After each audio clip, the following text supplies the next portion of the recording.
Thanks, everybody. Welcome to Build. I'm your host, Ricky Camilleri. Our next guest is the creator of the hilarious new Hulu show, Dollface. In it, Kat Dennings plays Jules, who after a recent dumping looks to reconnect with the women in her life. 26-year-old Jordan Weiss apparently wrote the pilot as a sample piece only to see it take off and get produced by Margot Robbie's Lucky Chap Entertainment. Let's take a look at Dollface.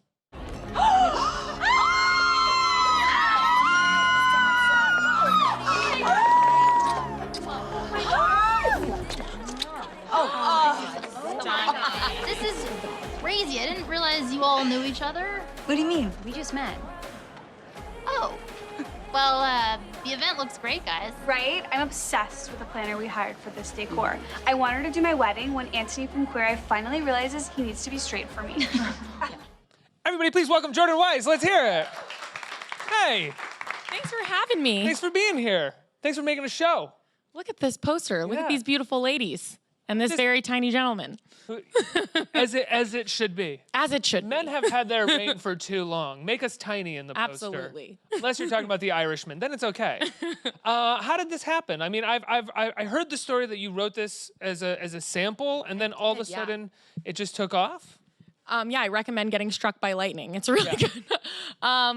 I did. I wrote this to be my writing sample. When you're trying to get staffed as a television writer, you know, you write a sample to sort of be your resume and send around to the creators. How I write. This is what creators I'm of different show in. to say, this is my sense of humor. This is how I can create characters. And that's, you know, what gets read. And then you interview to get hired on a writing staff. So that's originally why I wrote the script. And then a friend of mine who we had been assistants at the same time, and you know, you meet assistant friends setting lunches together for your bosses and that sort of thing, read the script, and then he was promoted and working as a producer on the film I, Tonya with Margot Robbie and her company. And he shared the script with Margot, and him and Margot and the other producers decided that they wanted to put it into development and work on it as Lucky Chap's first TV project. So I got a very surprising phone call when they returned home from I, Tonya that I believe I answered in a bathroom stall because I was still working as an assistant at the time. So if I got a What did you do when you got off the phone? I think I did the thing where you try to wake yourself up and it didn't work. No, I kind of got thinking about how can I make this into a series, because I really had only thought of the first episode at that point. And so it was sort of the beginning of the thought process of, okay, how do we build this out and build out the world? Did they read the pilot and they were like, okay, come in and tell us what you want to do with the rest of the series and then we'll talk about doing something? Or they're like, no, we want to develop this, let's start figuring it out? It was like, yeah, they were very collaborative from the beginning. So it was sort of like, we think this is great, we like your voice, let's all work together to figure out the way we It wasn't like you need to come in and pitch more before we make a decision or anything. I felt like it was a very collaborative meeting. I didn't feel like it was a cutthroat, you know, come in and pitch us. It was sort of like, let's all talk about this. Like, what are you thinking? And I, before that meeting, kind of was like, okay. And I started thinking about it and came up with, you know, 10 or 12 episode ideas, whatever it was. And, you know, thought about ways that we could change the ending. It used to have a happier ending of the original script in terms of everyone was best friends and it was all solved by the end of episode 1. So we're like, okay, how can we push that down the road so we can have... Which is usually what happens with pilots. Yeah. Right? Because you're writing this as a sample, so you want it to stand alone in this and tell its own story. Yes. But oftentimes you'll send it to somebody and they'll be like, well, how does the show continue? And you're like, well, give me money to make it continue and I will make it continue for you. Yeah, you know, it was building out to be able to see this character go on this journey over the course of a longer period of time and, you know, just expand the world. But the heart of what the show is about has always remained the same in terms of, you know, it's a love story about a woman and her female friends. When you told your friends that this had happened to you, that you know, the assistant got promoted and Margot Robbie wants to make your show, how many of them were supportive and supportive in a way that was like, congrats? No. Good.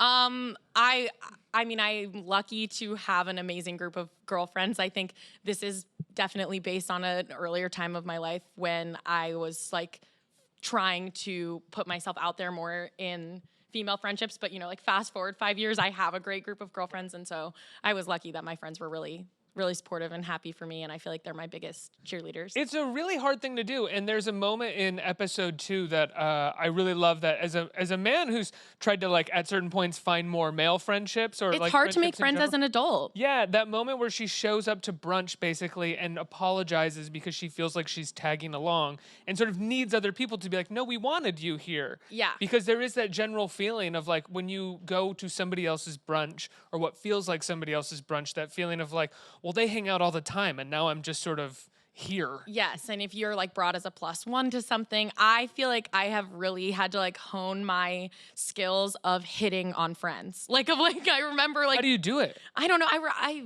various ways. I think bathrooms are a great place for women to meet other women for platonic I was friendships. wondering where That's that why was going girls at go- first, and then it made sense. Yeah, it's if a really questionable soundbite Right, if yeah. edited incorrectly. No, I feel like that's a Just cut silly. that to bathrooms are a great place to meet people. It's like a silly example, but like we use that moment in the pilot of like, the cliche girls always go to the bathroom together. But I remember being at a big group, like a birthday dinner with 12 people. This was like really soon after I had graduated college. And there was a girl who, through mutual friends, we were both at this dinner. And I remember a moment of like going in the bathroom and just, we were sort of washing our hands at the same time. I was like, I think you're really awesome. I'd love to ask you for your phone number so we could like hang out one-on-one. Like I was very like, just girls having a conversation in the bathroom, but it's scary, it's vulnerable. And we tried to put that in the show of like why it's difficult to make friends as an adult. And Men can't do that though. Men, I don't think no, men probably can not say, the like, bathroom. Like I think you're awesome. I think you're awesome. I just want your number so we can hang out. It has to be maybe like, they can. I don't know. I feel like it's got to be like, and it's unfortunate. I don't agree with this rule, but it has to be kind of like, you doing anything Saturday? No, it's scary. I mean, it's not, and I'm not always that, straightforward, but it is. It's scary. It's scary to tell someone like, I don't have as many friends as I wish I did, and you seem great, and can we try to become friends? Because there's a courtship process in friendship in the same way that there are with romantic relationships, and I wanted to show that with the series. Like we very intentionally wanted to like play out the beats that you would see in a romantic comedy, but between these girls. Like in the second episode, they have a whole conversation about defining their relationship. Like they had this one crazy night together in episode 1, and they're like, well, what are we now? Like, are we friends? Are we best friends? Can we hang out regularly? Yeah. How like, regularly? was this a one-time thing? It's like, because in a romantic relationship, you have markers, you have anniversaries, and you get Valentine's Day cards, and you become official, and you don't get that as much in a friendship, but that doesn't make that relationship any less emotional, intense, valid, important. You're right, though, about the courtship thing, though, because I definitely remember an instance where I met a dude at a party and we were like, oh, let's like hang out and be friends. And we hung out a couple of times like you would on a date. And I was kind of like, I'm bored. I don't think this is going to be a good friendship. Yeah, it's not going to be, because you want to get to the point where like you can just be like sitting on the couch together, like maybe you're both on your phones, maybe you're just like eating dinner, like that comfortable, like, oh, we're close. Me and this person are close. Right. And you have to build yourself up to that by showing up to the brunch that you're maybe not 100% invited to. And Rather than being like, so how was work for you today? Exactly. Yeah. You have to, these are relationships that you need to put effort in, you need to put energy in. And when you forget to do that, you wind up in a position where you look up one day and you're like, I don't have close friends right now. So when you, so they developed the show with you, it's going to series and it's going to be shooting. What was the process like having a room and like sort of running and being a part of a room for the first time? I absolutely loved our writer's room. We had an incredible showrunner, Ira Ungerleider, who is such a mentor to me. And he's been working in comedy for 30 years. He wrote on Friends, which is a surreal experience. It's one of my favorite shows. I remember in my first meeting with him, I like told him like a specific, like, oh, this was one of my favorite moments from an episode of Friends. And he was like, yeah, I wrote that episode.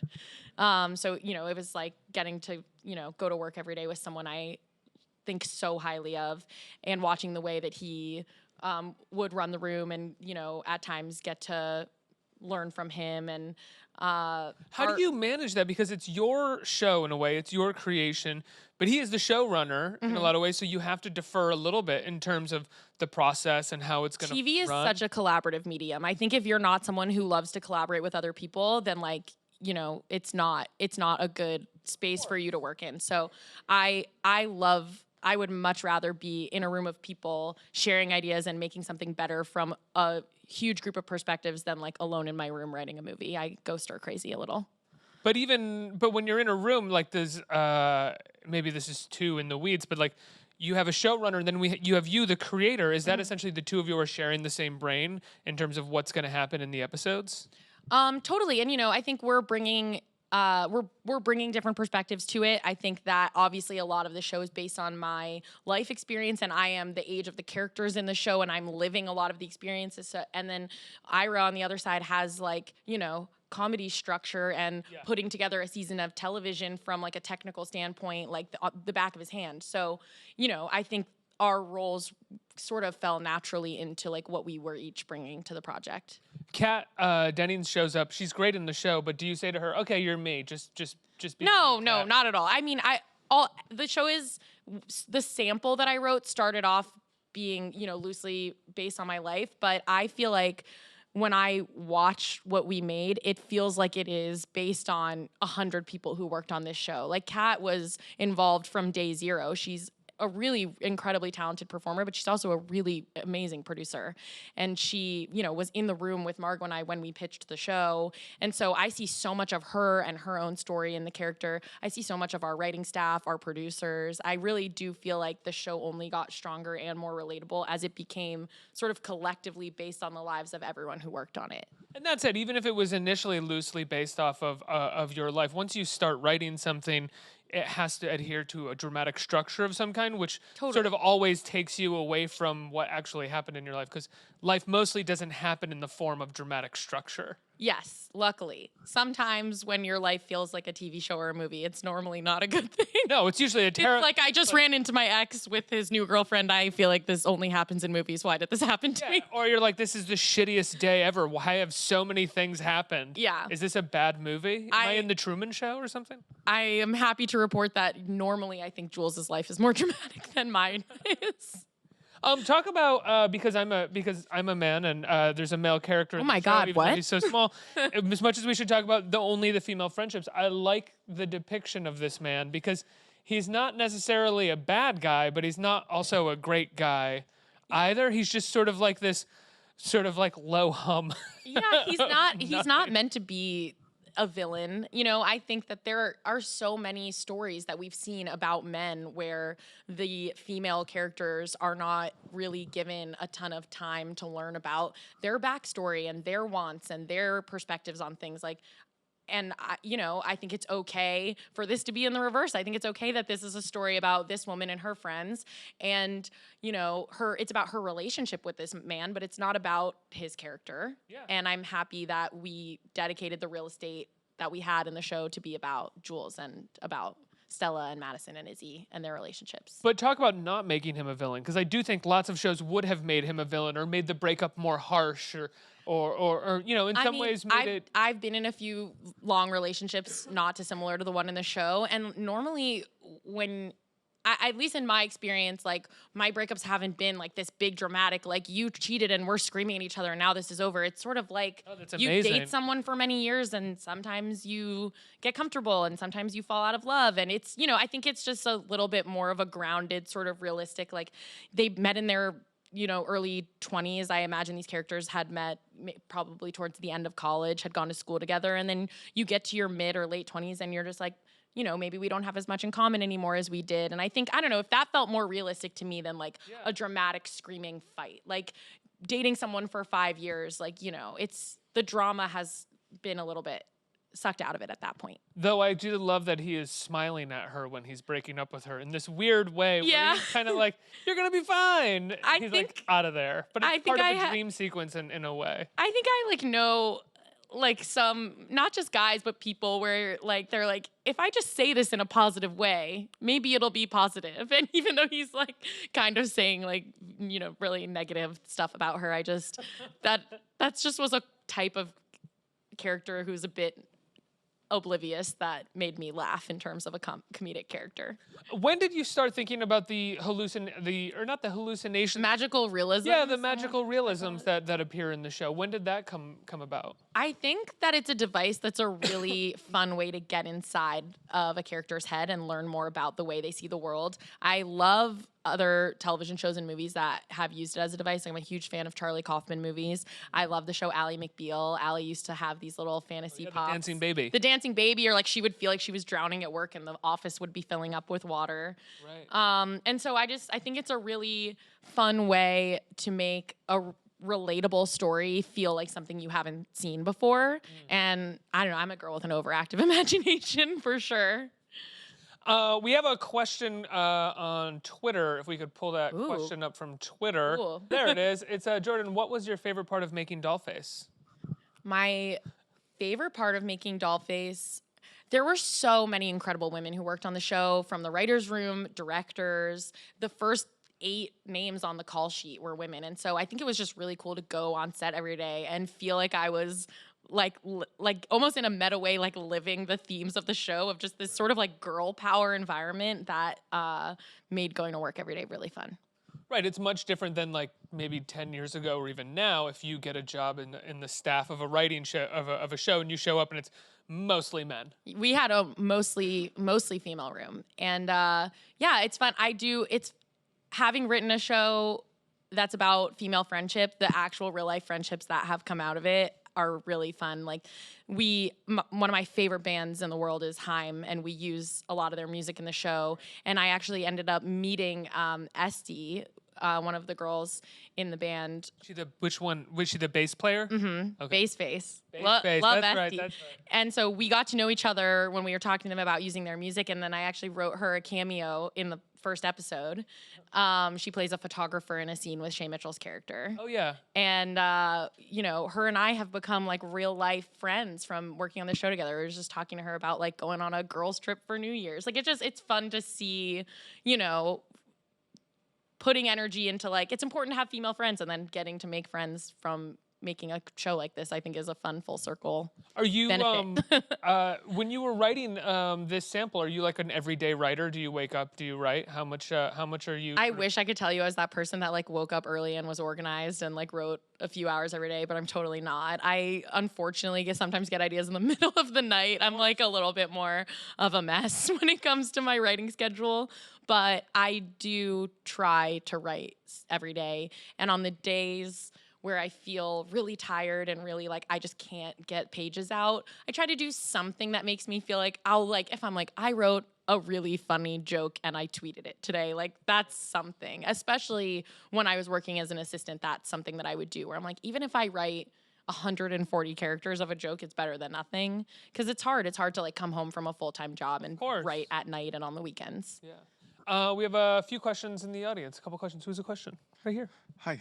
Hi. I was just wondering what's next for you, if you see yourself sticking in TV, or if you would consider like branching out into movies or anything like that.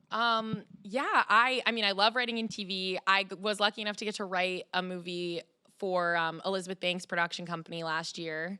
And it's like Margot's company, another amazing female-driven company. Liz and her producers, they're so fun to work with. And so I'm actually starting a second script that I'm working on for them. So I am doing, features while we have some time off from the show, and then hopefully getting to make lots more episodes of Dollface in the future. Yeah, absolutely. When does Dollface premiere? Premieres November 15th. Friday. This Friday. Wow, you must be excited. Just a little bit. I think the only person solidly more excited than me is my mom. But other than that, the way it should I'm be. Probably the second most excited person. And also probably slightly confused as to how she's going to watch it, right? She's like, Hulu? How do I do that? How do I get there? Oh, she knows. The family has gotten on brand. They know about Hulu. My mom stops people in the street, bartenders, people on airplanes. She's like, do you have Hulu Plus yet? Do you have Hulu Plus Oh, yet? yeah. She's hyping it hard. My grandparents ask me how they get Hulu. The Weisses are excited. One more. Hello. Hi. As a female writer, I was wondering if there's any advice that you could give to other female writers about maybe just getting their work out there and how to present themselves in a writing staff, in a writing room. Yeah. I mean, this is going to sound so cheesy, but the way you should be presenting yourself is as yourself. Like the people who came in who were to be staffed on Dollface, like in our interviews, I was like, tell me about yourself. I want to know about your friends. I want to know about your life. It was like, if we can have an honest conversation in this room, we can have an honest conversation in the writer's room and make this show feel like it's coming from a really real place. You know, I like writing from a place of character, and I think it becomes easier to write from a place of character when you know who your characters are, because you're, you know, writing from the heart, and especially if you know your voice. And again, I feel like all of this sounds really cheesy when I say it as advice, but don't feel like you need to present yourself in any way that doesn't just feel really authentic. Because I think especially now we're in a time where women are finally being embraced for doing that. Thank you. Jordan, it's such a pleasure talking to you. The show comes out Friday, as we said, right? Yeah. On Hulu. I'm so excited. Thank you so much for having me. Of course, congratulations. This is amazing. It's a wonderful show. Thank you. Jordan Weiss, everybody. Let's hear it.